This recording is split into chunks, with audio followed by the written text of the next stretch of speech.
berjudul Berani Bicara Tips Praktis Atasi Glossophobia di Dunia Virtual. Nih, saya berikan contohnya seperti apa sih komunikasi virtual itu. Nah, seperti ini. Jadi kita tidak bertatap muka langsung dengan si pendengar. Jadi kita itu dengan alat komunikasi seperti laptop, HP, dan lain sebagainya. Apa sih pengertian dari glossophobia? Definisi glossophobia yaitu rasa cemas yang berlebihan saat berbicara di depan banyak orang. Hal ini sebenarnya sangat umum ya, dan sering dipicu oleh berbagai faktor psikologis dan emosional. Apa sih penyebabnya? Nah, ini ada 3 penyebab utama glossophobia. Yang pertama, ketakutan akan penilaian negatif. Jadi ketakutan mendalam dinilai negatif, terlihat tidak siap atau dicap tidak kompeten oleh audiens. Kemudian yang kedua, pengalaman masa lalu yang buruk atau traumatis. Nah, jadi memori buruk atas presentasi sebelumnya yang dirasa kurang memuaskan, kritik tajam yang pernah diterima, ya, atau keheningan jantung yang membekas secara psikologis. Yang ketiga yaitu kurangnya persiapan dan pengalaman. Nah, ini juga penting ya. Ketika akan presentasi harus dipersiapkan dulu materinya seperti apa, kemudian juga harus banyak latihan. Karena kalau tidak, ketika kita itu menyatakannya mendadak, otak ini sudah menyadari ya bahwa akan ada resiko yang tinggi. Dan saya juga punya teknis bagaimana sih mengatasi cemas. Ada 4 teknis. Nah, visualisasi positif. Ya, ini nanti teman-teman bisa meluangkan waktu sebelum hari H presentasi 5-10 menit. Ya, bisa menjamkan mata, kemudian membayangkan dari awal sampai akhir presentasinya seperti apa, gitu ya. Kemudian yang kedua adalah latihan nafas. Ya, kita latihan bareng-bareng ya, coba. Latihan nafas ya, gunakan pola pernafasan terukur. Jadi nanti itu tarik nafas 4 detik, 1, 2, 3, 4, kemudian hembuskan, kemudian tahan juga 4 detik ya. Jadi tarik 4 detik, tahan 4 detik, kemudian hembuskan dan tahan lagi. Kemudian yang ketiga adalah rekaman diri sendiri. Ini juga harus ya. Jadi ketika sebelum menjadi presenter atau sebelum memberikan presentasi, nah ini juga harus pelatihan. Gunakan laptop, gunakan HP, direkam dulu 2-3 menit. Kemudian analisa hasil rekaman tersebut. Ya, kira-kira saya kurangnya apa? Kurangnya di mana? Nah, kita latihan lagi, direkam lagi kembali. Dan yang terakhir ada gamifikasi interaksi, ini juga penting. Jadi supaya kelas presentasi kita ini enggak garing ibaratnya ya. Jadi kita berikan seperti interaksi, gamifikasi interaksi seperti misalkan sisipkan kuis cepat, kemudian ada polling virtual.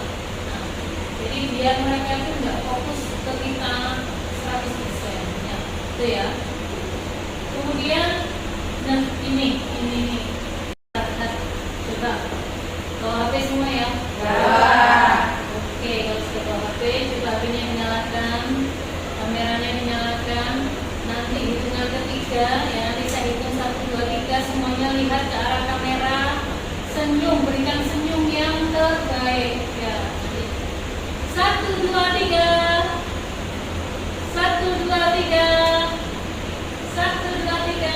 Baik, terima kasih, tepuk tangan untuk kita semua. Oke, sampai di sini ada yang ditanyakan? Saya, bagaimana cara mengatasi kecemasan yang berlebihan? Baik, terima kasih atas pertanyaannya. Seperti tadi yang saya terangkan, ada 4 teknis ya untuk mengatasi kecemasan.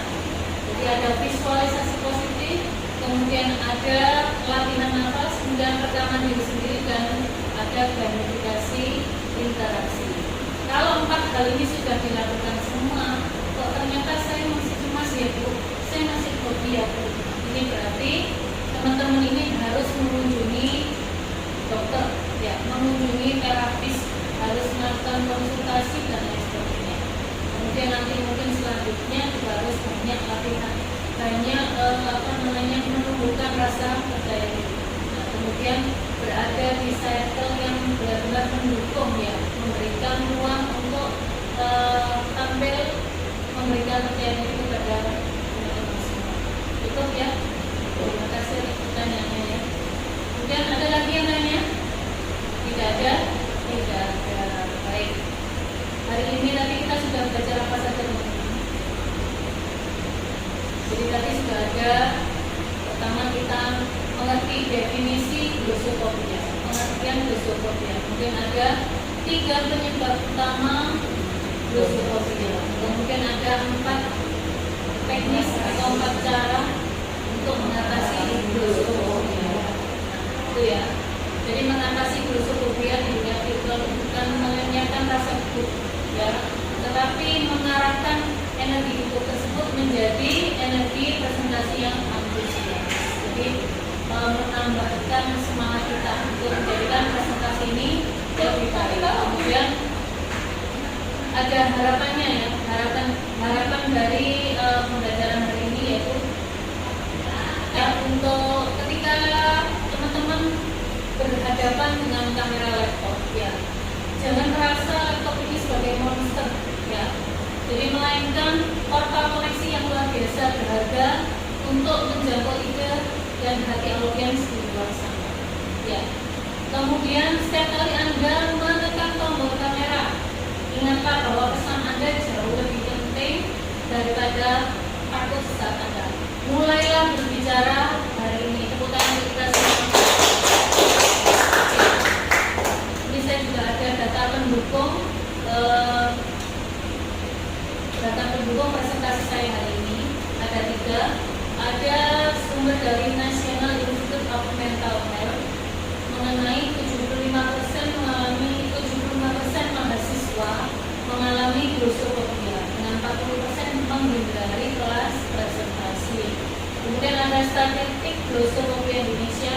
Kemudian ada latihan visualisasi mengurangi kecemasan hingga 30%. Nah, ini semua dalilnya. Jadi teman-teman bisa mengunjungi link ini supaya bisa tahu. Contohnya ini, ya, misalnya 75% mahasiswa mengalami glosopobia dengan 40% menghindari kelas presentasi. Apakah benar? Coba dicek nanti di website. Ya. Oke, baik. Sudah berakhir presentasi saya hari ini. Terima kasih atas partisipasinya hari ini. Terima kasih atas waktunya hari ini. Semoga materi hari ini bermanfaat buat kita, untuk kita semua, bisa diaplikasikan bisa diaplikasikan di kehidupan kita sehari-hari. Baik, saya akhiri presentasi saya hari ini. Wabillahi taufiq wal hidayah. Wassalamualaikum warahmatullahi wabarakatuh.